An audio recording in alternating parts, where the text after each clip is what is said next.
Billy Milligan. Not possessed by demons or spirits, but by something perhaps even more unsettling, himself. Or rather, the 24 distinct personalities that resided within his mind, a chaotic chorus of identities vying for control. Billy Milligan wasn't just a criminal, he was a mystery, a human puzzle box that captivated and terrified a nation. Was he a master manipulator, a cunning criminal hiding behind a fabricated mental illness? Or was he truly a victim, tormented by the cacophony of voices within his own head?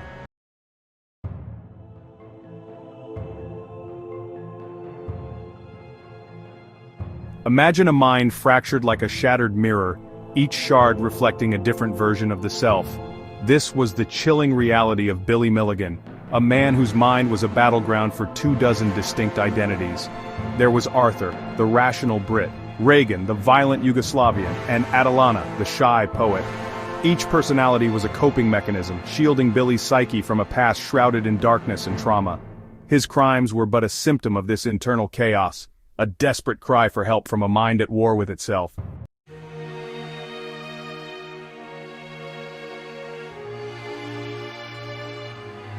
The stage was set for one of the most sensational trials in American history. Prosecutors presented a calculated criminal, while the defense argued Billy was a victim of his own mind. Psychiatrists delved into Billy's mind, unraveling the complexities of his multiple personalities. Could a person be both victim and perpetrator? Could a mind so fractured be held accountable for its actions? The trial of Billy Milligan unfolded, challenging the very foundation of the justice system.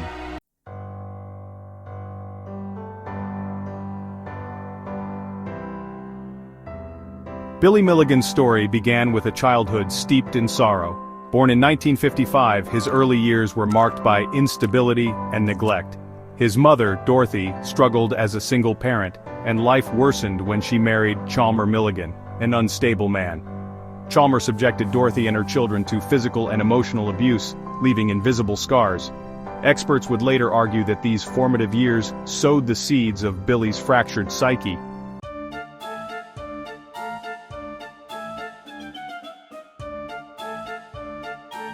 As the abuse escalated, Billy retreated into himself, and other identities began to surface.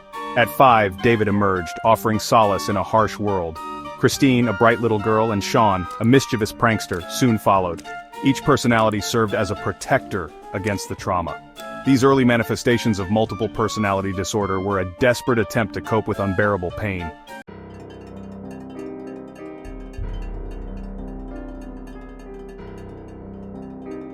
In his late teens, Billy's darkness began to spill out into the world. Petty thefts and acts of vandalism hinted at deeper unrest. Personalities like Reagan and Arthur struggled for control, creating a confusing reality for those around him. Friends noticed a shift in his demeanor, a disquieting unpredictability. His once warm smile could dissolve into a cold, vacant stare in an instant.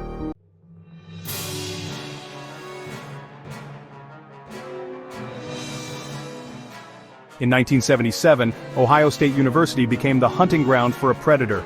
Young women vanished, their disappearances leaving a trail of fear. Victims described a charming young man who lured them to secluded areas. His voice, accent, and appearance seemed fluid, as if multiple identities were vying for control. The kidnappings were not the work of a single mind, but a terrifying collaboration of fractured personalities.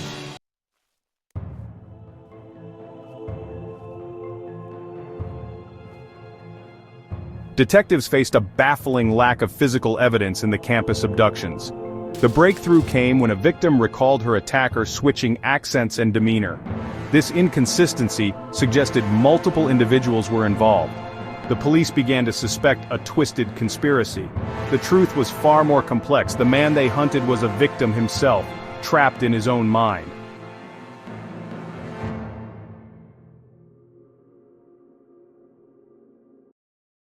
The investigation unearthed a Pandora's box of criminal activity. Billy Milligan was linked to a string of armed robberies, each marked by chilling disregard for human life. Witnesses described a man who transformed before their eyes. One robbery stood out for its brutality, with a shopkeeper left for dead. Each new crime added another layer to the growing tapestry of terror.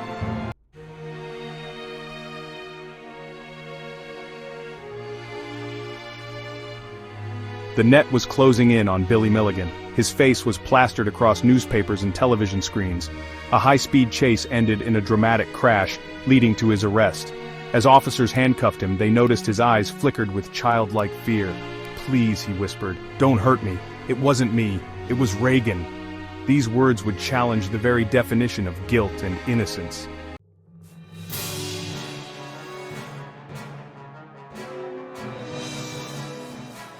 The trial of Billy Milligan began on a crisp autumn morning. Journalists from across the country crammed into the courtroom. Billy Milligan sat at the defense table, his face pale and drawn. His lawyer, Gary Schweikart, exuded quiet confidence. The prosecution presented a compelling case detailing each crime with chilling precision. Witnesses recounted their encounters with Billy Milligan, painting him as a dangerous predator.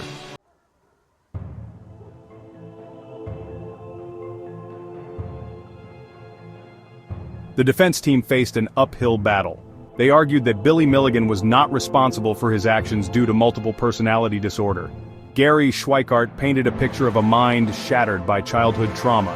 He argued that the crimes were the result of alternate personalities acting independently. This strategy challenged the legal system's understanding of criminal responsibility.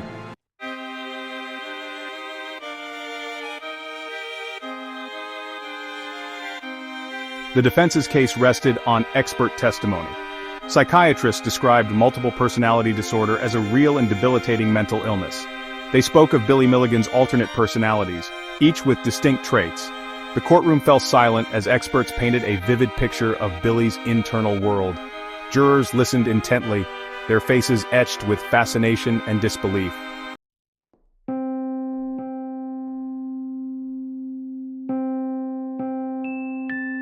The prosecution remained unconvinced. They argued that Billy Milligan was a master manipulator, mimicking mental illness to avoid responsibility. Expert witnesses challenged the validity of the multiple personality disorder diagnosis. The courtroom became a battleground of competing narratives. The jury struggled to separate fact from fiction, sanity from madness.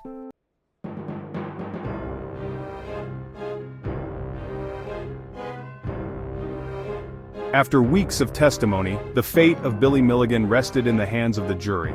The weight of their decision was immense. They were not simply deciding the guilt or innocence of a man accused of crimes, they were grappling with fundamental questions about the nature of identity, responsibility, and the very definition of insanity. The jury deliberated for days, their discussions cloaked in secrecy. The tension inside the courtroom was palpable, a thick silence punctuated by the occasional cough or the rustle of paper. The world outside held its breath, waiting for the verdict that would determine not only Billy Milligan's fate, but also set a precedent for how the legal system would grapple with the complexities of mental illness in the years to come. Finally, the moment arrived. The jury filed back into the courtroom, their faces betraying nothing of their decision. The foreman, a middle-aged accountant with tired eyes, stood and faced the judge. "In the matter of the state of Ohio versus William Stanley Milligan," he began, his voice trembling slightly, "on all counts of kidnapping, rape, and aggravated robbery." He paused, and in that agonizing silence the air crackled with anticipation. "We, the jury, find the defendant."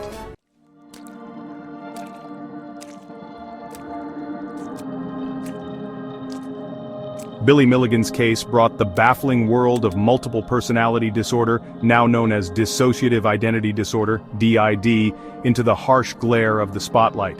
The public, both captivated and horrified, struggled to comprehend how a single mind could splinter into multiple distinct identities, each capable of thought, emotion, and even criminal action. Imagine a stage, but instead of one actor there are several, each taking turns in the spotlight. Each personality, or alter, in DID, is not merely a different mood or facet of a single personality, but a separate entity with its own unique history, traits, and even physical mannerisms. Some alters may be protectors, shielding the core personality from traumatic memories too painful to bear. Others might embody the rage and anger suppressed for years, lashing out in violence. The transitions between these alters can be sudden and dramatic, triggered by stress, specific stimuli, or even internal cues only perceptible to the individual with DID. For Billy, the stress of the trial, the constant probing into his past, likely intensified these transitions, creating a confusing and chaotic spectacle for those observing him in the courtroom.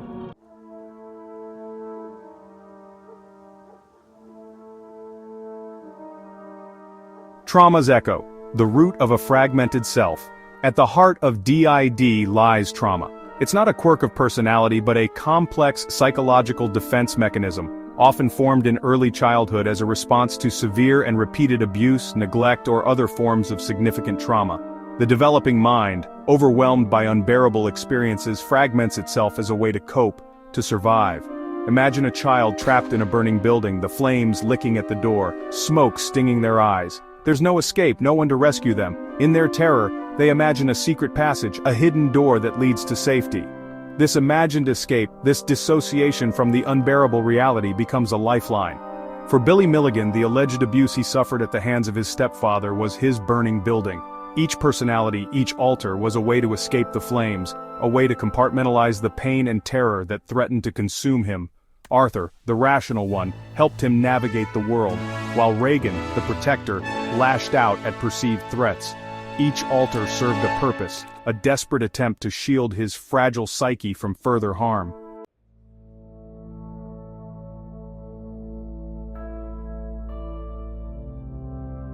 The debate rages on controversy and implications. The use of DID as a defense in court, especially in cases as high-profile as Billy Milligan's, ignited a firestorm of controversy.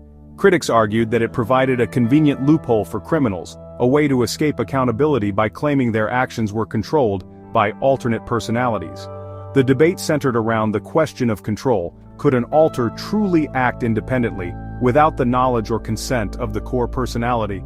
Even within the psychiatric community, opinions were divided. Some experts argued that while DID was a legitimate disorder, the legal system was ill-equipped to grapple with its complexities. Others maintained that allowing DID as a defense set a dangerous precedent, potentially undermining the very foundations of justice. The Milligan case thrust this debate into the public consciousness, prompting a re-evaluation of how the legal system addressed mental illness, particularly in criminal cases. It raised uncomfortable questions about free will, responsibility, and the very nature of consciousness itself. Was it possible for a single individual to harbor multiple selves, each capable of independent action? And if so, how could justice be served when the line between perpetrator and victim became blurred beyond recognition?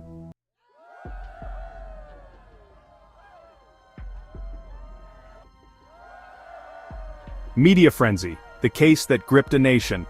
The trial of Billy Milligan was a media sensation. Headlines screamed about the man with 24 personalities. Television crews camped outside the courthouse. Billy's story had all the elements of a gripping thriller.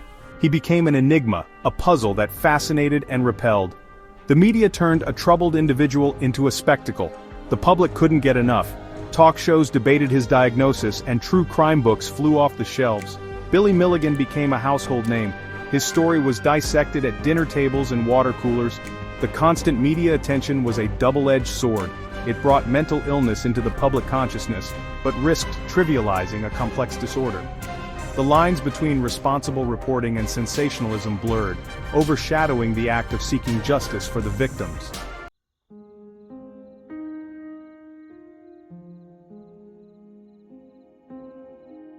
The public's reaction to Billy Milligan's case was a study in contrasts. Some viewed him as a victim deserving compassion, while others saw a calculated ploy to evade responsibility.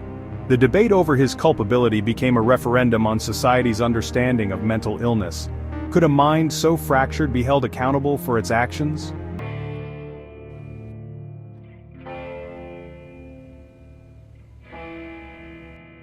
Section 3. A legacy of change, mental health in the spotlight. The trial of Billy Milligan, for all its controversy and sensationalism, left an indelible mark on the legal landscape and societal perceptions of mental illness. It shone a light on the often misunderstood world of dissociative identity disorder, prompting a re-evaluation of how the justice system dealt with individuals whose minds were not their own. Prior to Milligan, DID, then known as multiple personality disorder, was a relatively obscure diagnosis, often relegated to the fringes of psychiatry and sensationalized in popular culture. His trial, however, thrust it into the spotlight, forcing the legal system to grapple with its complexities and prompting a surge in research and awareness of the disorder. The Milligan case led to significant changes in how mental illness was addressed in legal proceedings. It highlighted the need for specialized courts and trained professionals equipped to assess and treat individuals with complex mental health conditions. The not guilty by reason of insanity plea, once a rarely used and often misunderstood legal defense, became the subject of intense scrutiny and debate, prompting reforms aimed at ensuring fairness and accountability while recognizing the unique challenges posed by mental illness. The impact of the Milligan case extended far beyond the courtroom. It sparked a national conversation about mental health, challenging societal stigmas and misconceptions. People began to view mental illness not as a character flaw or a sign of weakness, but as a legitimate medical condition deserving of compassion, understanding, and treatment.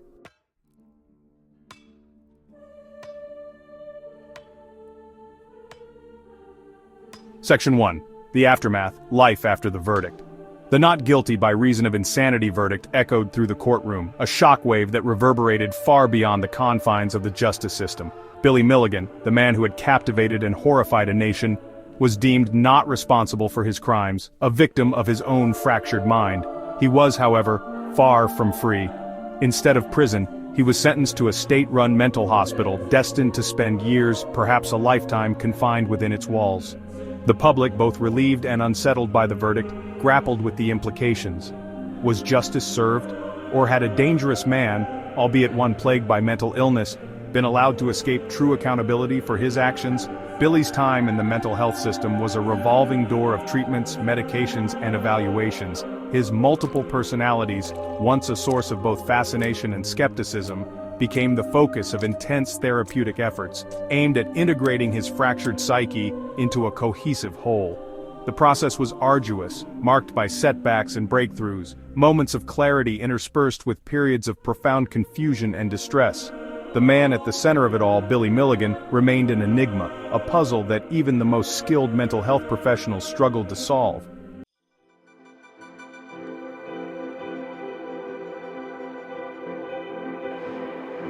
Section 2. The Enduring Questions, Echoes of a Divided Mind. Billy Milligan's story didn't end with the gavel's fall or the closing of the courtroom doors. It continued to resonate in the years that followed, a haunting reminder of the enduring questions surrounding mental illness, criminal responsibility, and the very nature of identity. His case became a touchstone for debates about the validity of dissociative identity disorder, the role of trauma in shaping the human psyche, and the ethical dilemmas inherent in judging the actions of someone whose mind operates outside the bounds of conventional understanding. The debate over Billy's culpability, once confined to the courtroom, spilled over into the public sphere. Was he a master manipulator who had cleverly exploited the legal system? Or was he a deeply troubled individual, a victim of his own broken mind, deserving of compassion rather than condemnation? The passage of time did little to settle these questions. If anything, it amplified them, transforming Billy Milligan from a name and a headline into a symbol, a Rorschach test onto which society projected its anxieties about mental illness, violence, and the limits of human understanding.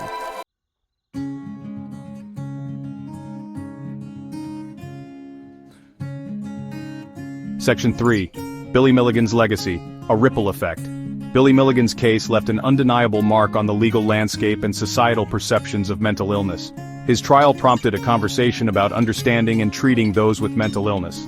The insanity plea became a subject of intense scrutiny and debate. Lawmakers grappled with the implications of such a verdict.